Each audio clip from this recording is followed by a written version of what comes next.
Frères et sœurs, en cette journée ensoleillée que Dieu nous a donnée en présence de notre Père éternel, le Dieu d'amour,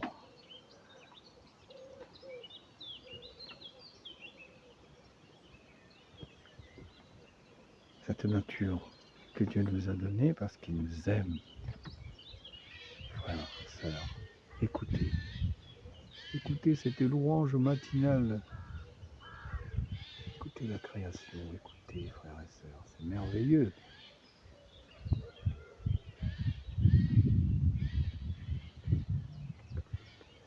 Alors, frères et sœurs, que cette paix, cet amour, cette joie, cette allégresse, sa miséricorde,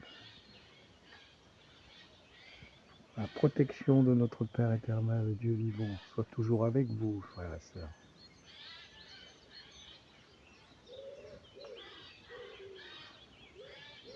Merci, mon Dieu d'amour, de tout nous donner dans cette nature qui nous permet de nous ressourcer et de te trouver en toutes choses, Père éternel.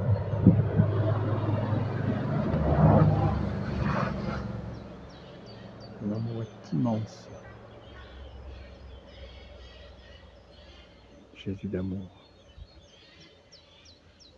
bienfaiteur, créateur. Nous te louons, nous te bénissons, nous te rendons grâce. Et nous te disons merci pour tout, Seigneur. Merci pour cet amour incommensurable que tu nous donnes, mon Dieu.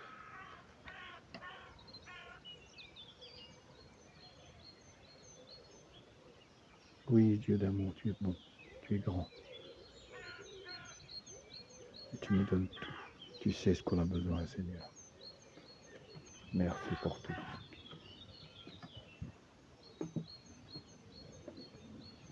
Merci.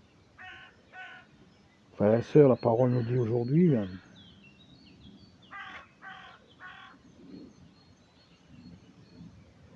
Seigneur Jésus a dit, n'ayez pas peur, frères et sœurs. Il nous a même dit dans Matthieu 28, 20, je suis avec vous tous les jours jusqu'à la fin du monde. Et oui, Dieu est omniprésent pour nous. Alors, qu'est-ce qu'on a peur? N'ayez pas peur, frères et sœurs. N'ayez pas peur. N'ayez pas peur.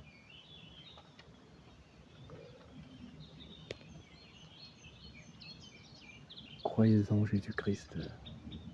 Il est là. Et il peut tout pour nous. Il peut tout. Toi qui as des difficultés dans ta vie, dans ton être intérieur, tu souffres. Mais cette souffrance, donne-le. Donne-le à Dieu.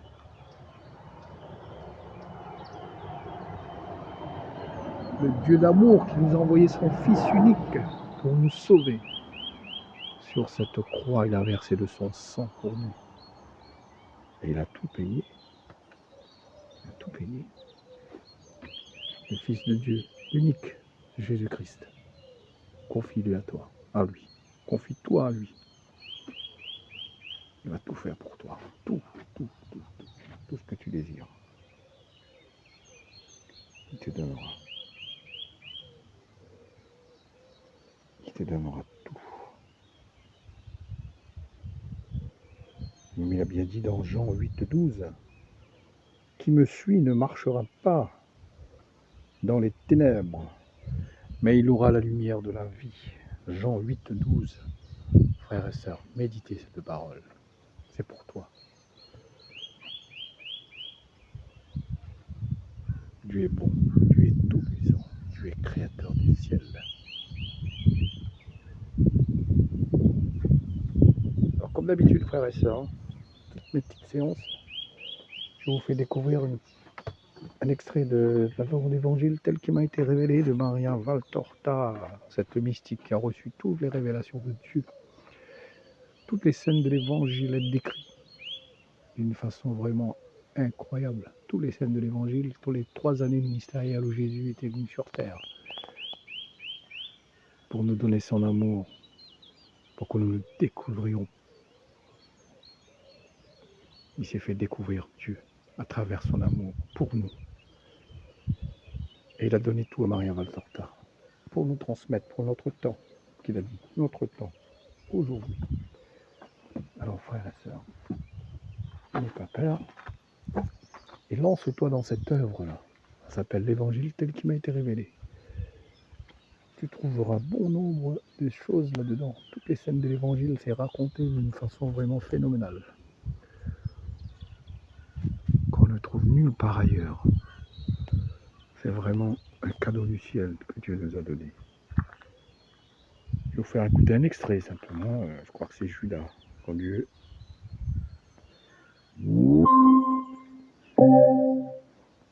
Chapitre 32. Jésus instruit Judas Iscariote. C'est encore Jésus et Judas. Après avoir prié dans le lieu le plus voisin du saint permis aux hommes d'Israël, ils sortent du temple. Judas voudrait rester avec Jésus, mais ce désir se heurte à l'opposition du maître. Judas, je désire rester seul pendant les heures de la nuit. Pendant la nuit, mon esprit tire sa nourriture du Père. Oraison, méditation et solitude me sont plus nécessaires que la nourriture matérielle. Celui qui veut vivre par l'esprit et porter les autres à vivre la même vie doit faire passer la chair après, je dirais presque la tuer pour donner tous ses soins à l'esprit. C'est vrai pour tous, Judas, pour toi aussi, si tu veux vraiment appartenir à Dieu, c'est-à-dire au surnaturel. Mais nous sommes encore de la terre, maître. Comment pourrions-nous délaisser la chair en donnant tous les soins à l'esprit? N'est-ce pas ce que tu dis en opposition avec le commandement de Dieu? Tu ne tueras point. Est-ce que ce commandement n'interdit pas aussi de se tuer? Si la vie est un don de Dieu, devons-nous l'aimer ou non? À toi, je répondrai comme je ne répondrai pas à une âme simple. Pour celle-ci, il suffit de faire monter le regard de l'âme ou de l'esprit jusqu'aux sphères du surnaturel, pour la faire s'envoler avec nous vers les domaines de l'esprit. Toi, tu n'es pas un simple. Tu as été formé dans une ambiance qui t'a affiné, mais qui aussi t'a souillé par ses subtilités et ses principes. Te rappelles-tu Salomon, Judas? Il était sage, le plus sage de ses temps. Te rappelles-tu ce qu'il a dit après avoir exploré tout le savoir de cette époque? Vanité des vanités, tout est vanité. Craindre Dieu et observer ses commandements, c'est tout l'homme. Maintenant, je te dis qu'il faut savoir prendre en fait des mets, ce qui nourrit, mais pas le poison. Si nous nous rendons compte qu'un mets nous est nuisible parce qu'il provoque en nous des réactions néfastes, étant plus fort que nos humeurs naturelles qui pourraient le neutraliser, il faut renoncer à ce mets, même s'il flatte le goût. Le pain ordinaire et l'eau de source valent mieux que les plats compliqués de la table royale relevés par des épices qui troublent et empoisonnent. Que dois-je éviter, maître? Tout ce que tu sais qui te trouble, car Dieu c'est la paix, et si tu veux te mettre sur le sentier de Dieu, tu dois désencombrer ton esprit, ton cœur et ta chair de tout ce qui n'est pas la paix et amène avec soi le trouble. Je sais qu'il est difficile de se réformer soi-même, mais je suis ici pour t'aider à le réaliser. Je suis ici pour aider l'homme à redevenir fils de Dieu, à se refaire comme par une seconde création, une autogénération que l'on veut soi-même. Mais laisse-moi te répondre à ce que tu demandais pour que tu ne dises pas que tu es resté dans l'erreur par ma faute. Il est vrai que le suicide est un véritable meurtre, qu'il s'agisse de notre vie ou de celle d'autrui. C'est un don de Dieu, et à Dieu seul qu'il a donné et réservé de pouvoir l'enlever. Qui se tue avoue son orgueil, et l'orgueil est haï de Dieu. Avoue l'orgueil? Je dirais plutôt le désespoir. Et qu'est-ce que le désespoir, sinon de l'orgueil? Réfléchis, Judas. Pourquoi quelqu'un désespère-t-il? Parce que les malheurs s'acharnent sur lui et que lui, par ses propres moyens, n'en peut venir à bout, ou parce qu'il est coupable et qu'il juge que Dieu ne peut lui pardonner. Dans l'un et l'autre cas, n'est-ce pas peut-être l'orgueil qui le domine?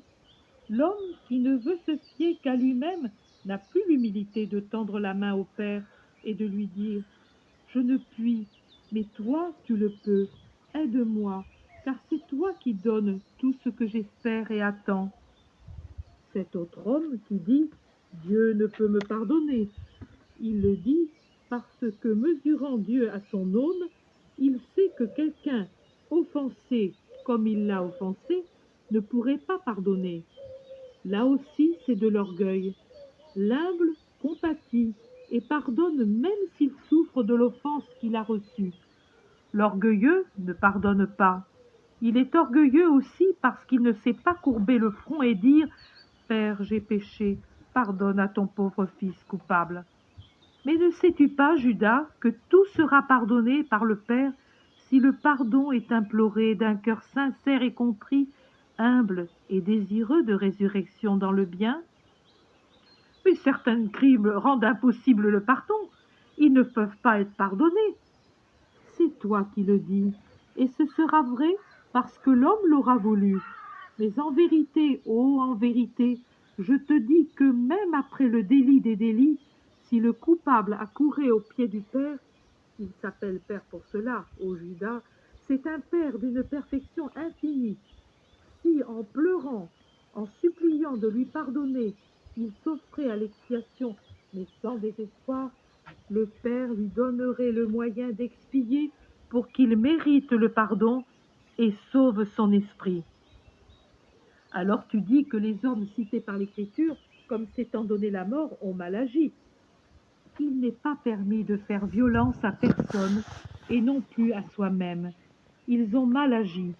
Dans leur imparfaite connaissance du bien, ils auront en certains cas obtenu encore la miséricorde de Dieu.